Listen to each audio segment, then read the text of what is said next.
সকাল সকাল উঠে তাড়াহুড়া করে রান্নাটা করতেছি কেন বলো তো বন্ধুরা। তো আমি ডাল ভাত রান্না করতেছি আর ডাঁটা চচ্চড়ি করব, ওই শর্টকাট যা কিছু করা যায় আর কি। তো রাজদীপ রণদীপ দুজনেরই ড্রয়িং পরীক্ষা আছে, তো পরীক্ষায় দিতে নিয়ে যাব আমি, তার জন্য সকাল সকাল তাড়াহুড়া করে রান্নাটা করতেছি।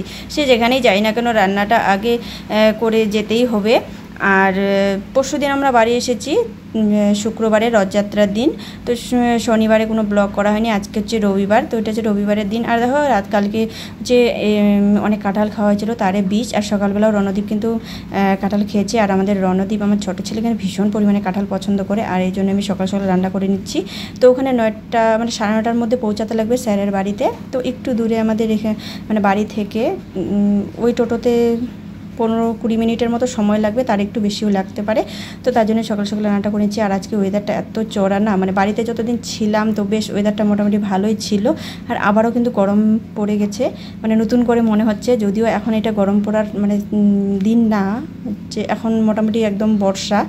তো আষাঢ় মাস প্রায় চলেই যাচ্ছে, শ্রাবণ মাস পড়বে, বেশি দিন নেই আর মাঠে কিন্তু একদম পুরো শুকনো। যেহেতু বাইরে চড়া রোদ, তার জন্য ভাবলাম যে না সকাল সকালে এই যে কাঁঠালের বীজগুলো শুকিয়ে রেখে দিব, কারণ এগুলো খেতে হবে। আর এই কাঁঠালের বীজের ভাজা আর সেদ্ধ কাঁঠালের বীজের শসা দিয়ে বাটা মানে ভীষণ ভালো লাগে আমার। আর ডালে তো কাঁঠালের বিচি খেতে ভীষণ কম বেশি সবাই পছন্দ করে। তো চলো, এদিকে দেখো আমার এদিকে তাড়াহুড়া লেগে গেছে। এদিকে আমার বড় মশাই বলতেছে একটু শেয়ার মানে আমাকে দেখাও, আমি বিছানা উঠাচ্ছি, তোমরাই বলো। এখন ওই 9টার মতো বাজে, আর রাজদীপ কিন্তু রেডি হয়ে গেছে, আর সবার কিন্তু খাওয়া দাওয়া হয়ে গেছে, আমারও হয়ে গেছে। ওর বাবাও কিন্তু খেয়ে এখানে বিচন ওঠাচ্ছে। আর দেখো বিচনগুলো কিন্তু মোটামুটি আমাদের 1 মাসের একটু বেশি হয়ে গেছে।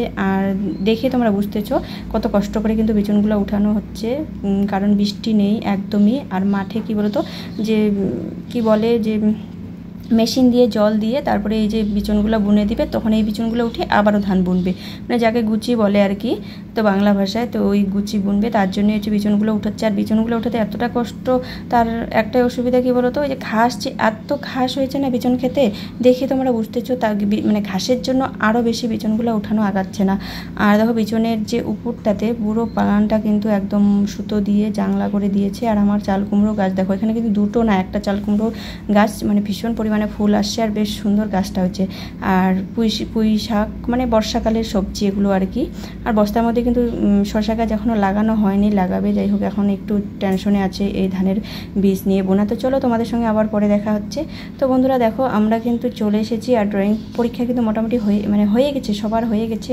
তো এখনও অনেকের বাকি আছে। তো দেখো আমাদের ওখান থেকেও অনেকে এসেছে। তো আমরা এখন সবাই মিলে টোটোতে করে বাড়ি যাব, আর পরীক্ষা কিন্তু হয়ে গেছে। ওই এখন 2:30 কি 2:45টার মতো বাজে। তো দেখো আমরা বাড়ি চলে এসেছি, বাড়ি এসে দেখতেছি অনেকটা বিচন ওঠা হয়েছে কিন্তু। আর যদি একটু নরম হতো না মাটিটা, মানে অতটাও শক্ত না, নরমই আছে তবু আর কি, আরও একটু শক্ত হলে বেশি ভালো হতো। আর যদি জল থাকতো, কি বলবো তোমাদের, বলো এই বিচনগুলো না আরেকটু ছোটো থাকতেই বুনতে হতো। আর ঘাস একদম মানে বিচনের গাছ মানে ছুঁয়ে যাচ্ছে। আর দেখো মানে গাছগুলোই বেশি বড় মনে হচ্ছে। তো এই বিকালবেলা আসার পরে বর্মশাই খাইনি, আমাদের জন্য অপেক্ষা করছিল, আর বারে ফোন করছিল কখন আসবা। তো যাই হোক পরীক্ষাটা হবে তবেই তো আসবো, আমি ওখানেই ছিলাম, অনেকেই ছিল। আর এটা কিন্তু রাত্রেবেলা বন্ধুরা। তো রাতের বেলা এবার ছেলেদের বায়না রুটি খাবে, রুটি। তো তার জন্য রুটি খেলে কিন্তু রাজদীপের কী বলতো, রণদীপ তবু মানে মিষ্টি দিয়ে খায়, খেতে চায় না তবু খায়।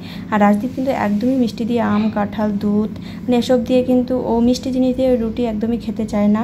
মিষ্টি বলো বা অন্য কিছু মানে সবজি লাগে, সেটা ভাজা হোক বা ডাল বা সবজি, মানে ঝাল ঝাল খেতে পছন্দ করে সবজিতে। তো এদিকে রুটি হয়ে গেছে, আমি আম কেটে নিয়েছি আমাদের জন্য, আর আলু ভাজা করলাম একটু ঝাল ঝাল করে। আর আমার জন্য দেখো, কারণ আলু ভাজা তো বেশি ঝাল দিইনি, কারণ রাজদীপ রণদীপ দুজনেই খাবে। আমার জন্য মানে টনটনা করে লঙ্কা ভেজে নিলাম, ভীষণ ভালো লাগে রুটি দিয়ে খেতে কিন্তু। তো শুধু আমিই খাবো, আর কারণ রাজীব বাবা লঙ্কা খায় কিন্তু লঙ্কা ভাজা খেতে চায় না, তো আমার জন্যই করে নিলাম। তো চলো এদিকে রুটি বানা কিন্তু হয়ে গেছে আমার। আর এখন প্রায় ওই 9:30টার মতো বাজে। তো কাঁঠালও আছে, আমও আছে, যে যেটা দিয়ে খাবে। আর দুধ হলে একটু বেশি ভালো হতো, যাই হোক দুধ নেই। আর বাড়িতে আসছি, তো আমাদের মানে গরু তো বাচ্চা দিতে একটু সময় মানে লাগবে, তো তার জন্য ভাবছি যে জোগান মানে দুধ ওনার কাছ থেকে নিতে হবে, দুধের জোগান। আর দুটো আম দেখো কাঁচা ছিল, একটু নরম ছিল, আমি রেখে দিলাম ওইভাবে, কালকে লবণ লঙ্কা দিয়ে খাবো। তো কেমন লাগলো আমার এই ভিডিওটা, যদি ভালো লাগে অবশ্যই লাইক কমেন্ট শেয়ার করে পাশে থাকবে।